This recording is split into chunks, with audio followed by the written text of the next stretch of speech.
তুই একটা মেয়ের পেছনে পড়ে জীবনটারে শেষ করে দিলি, রাতের ঘুম নাই, মা 3টার সময় তাকায় দেখে লেপের ভিতরে বাতি জ্বলে। কিরে ঘুমাও না? মা তুমি ঘুমাও, আমি বড় মোবাইল নিয়ে ব্যস্ত।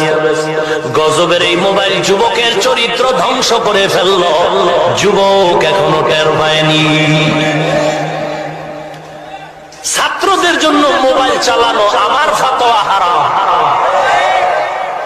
গত মাসে মাদানীনগর চিটাগাং রোড সন্দ্বীপের হযরতের মাদ্রাসা চিনছেন কেউ?